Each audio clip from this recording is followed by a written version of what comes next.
How are we feeling, Phillies Nation?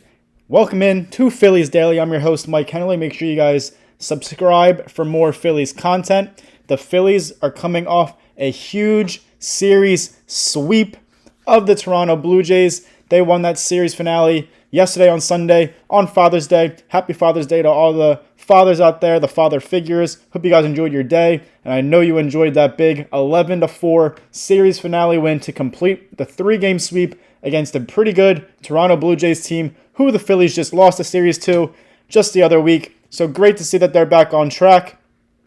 They have now won 5 of the last 6 games, the Phillies, and those 5 wins in those 6 games, those 2 straight series wins were against 2 very good teams in 2025. First in the Chicago Cubs, where they won 2-1, and then obviously the Blue Jays over the weekend, where they swept them.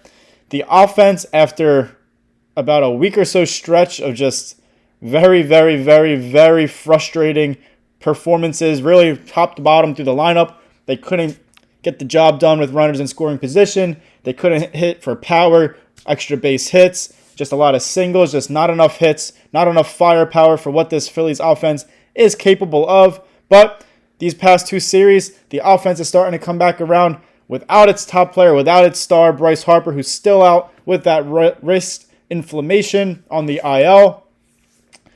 All of a sudden, they're hitting extra base hits. They're hitting home runs. They're hitting for power. They're getting the job done. They're getting a lot of hits in ball games.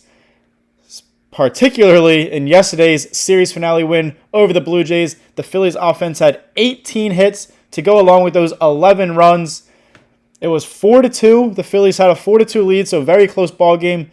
Going into the bottom of the 5th inning, Alec Boehm, who's been having a just ridiculous tear since a very slow start to the season at the plate, he's on fire. He's probably the Phillies' best and most hottest and consistent hitter, maybe outside of Trey Turner. But they were up 4-2, very close ball game in that bottom of the 5th inning. Alec Boehm hits a 2-run home run to give them a 6-2 lead. And then the following inning, in the 6th, Nick Castellanos came up huge, broke the game wide open, and hit a grand slam for the Phillies to give them a 10-2 lead. And that's really all they needed. Like I said, they ended up winning that ball game 11-4. Hopefully, they keep the winning ways going. They stay on track because they start a 4-game series against the NL East rival Miami Marlins starting today, Monday night, down there in Miami.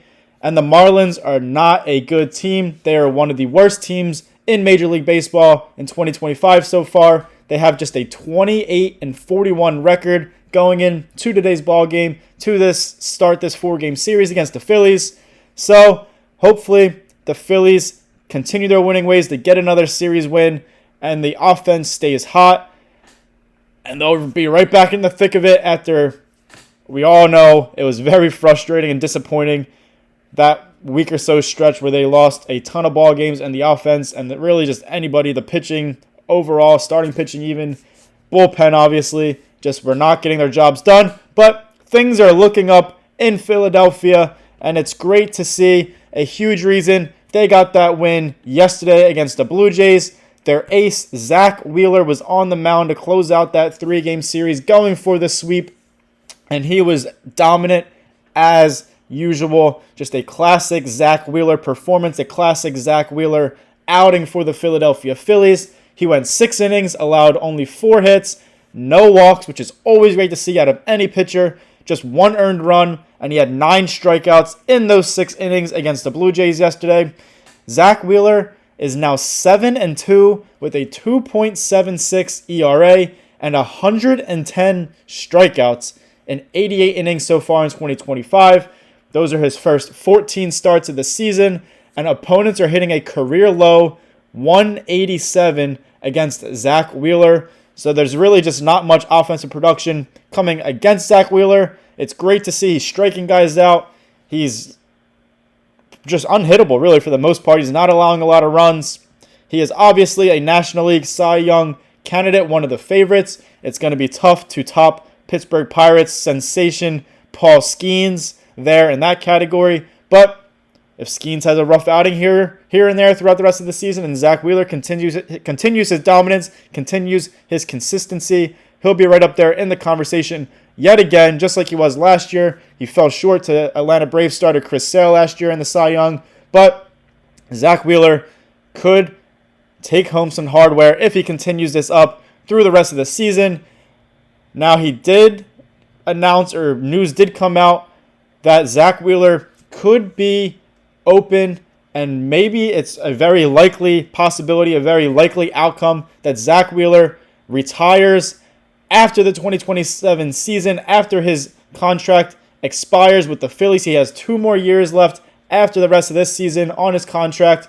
He's 35 years old right now, so he'll be 37 when that contract ends, going into 38 if he were to play again in 2027 or 2028. But it's looking like he is pretty committed and has his mind up that these last 2.5 years of his Phillies tenure, of his Phillies contract, will be the last of Zach Wheeler pitching in Major League Baseball. And if he keeps up what he's doing, he's going to go down as one of the best Phillies starting pitchers of all time, and he could seriously be considered for the Hall of Fame when it's all said and done.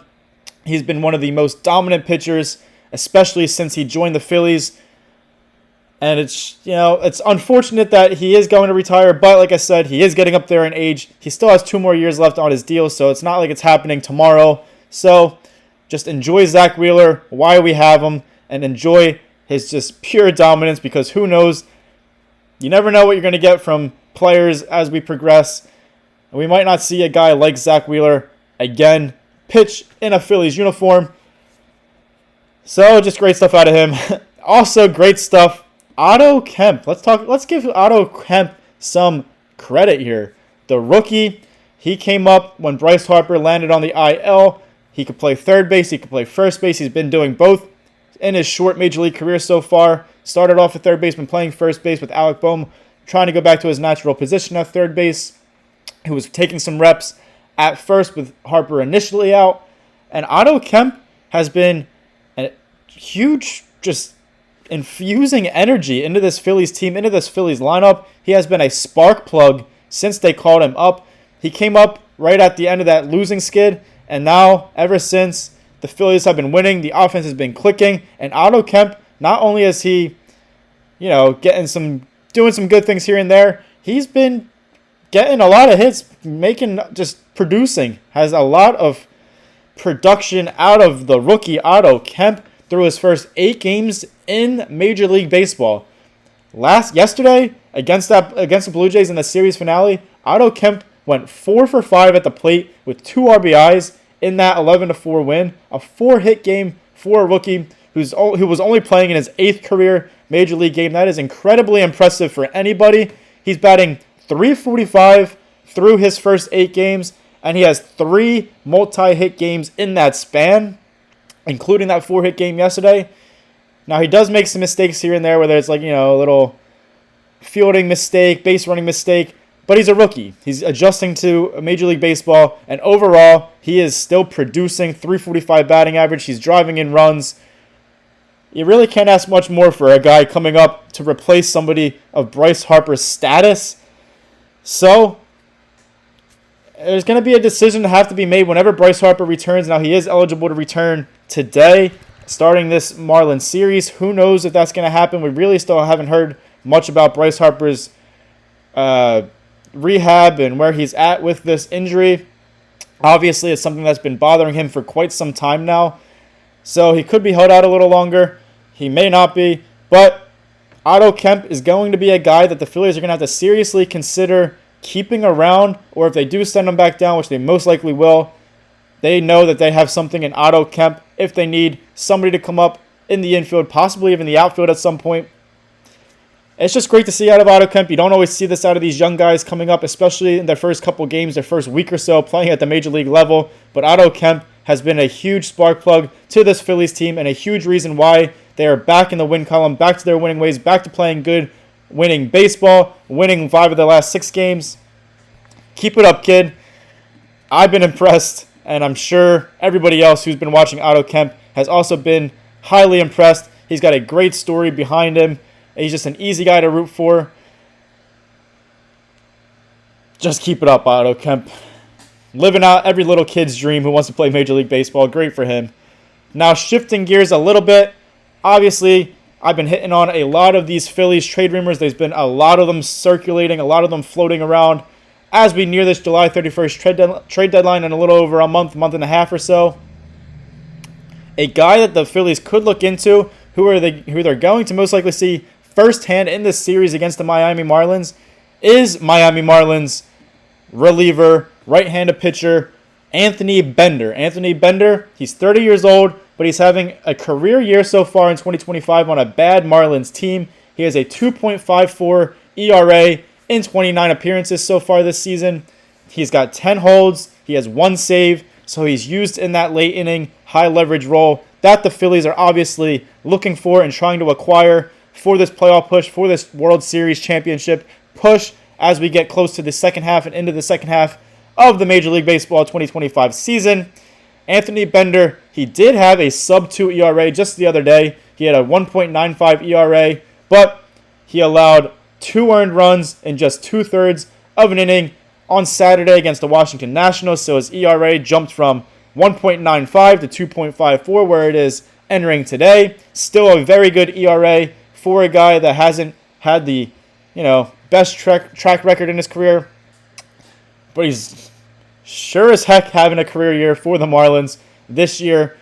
He mostly uses a sweeper, a sinker, and a slider. He'll mix in a changeup and a four-seamer, but rarely uses them compared to his other 3 pitches. He can reach up to the mid to upper 90s. So he's got some life to his arm, and he's producing. Obviously, a 2.54 ERA in 29 appearances. He still has 2 more years left of club control, which is going to be very intriguing, very enticing for a lot of these teams looking for bullpen help, like the Phillies at the trade deadline. You're not just trading for a guy and getting him for a couple months in a season as a 1-year rental. That does maybe increase his trade value, but like I said, he really hasn't been a dominant reliever throughout his major league career, so that could hurt it a little bit. He'll be a free agent in 2028 with those 2 years of club control left. So he's a guy that the Phillies could take a chance on. He is 30 years old, but he's having a really good year, and he can help them in the back end of the bullpen. Hopefully the Phillies stay on track and get this series opening win against the Miami Marlins today. Hope you guys enjoyed this episode of Phillies Daily. I'm your host, Mike Hennelly. Make sure you guys like, comment, share, and always subscribe for more Phillies content. Thank you guys for watching, and go Phils.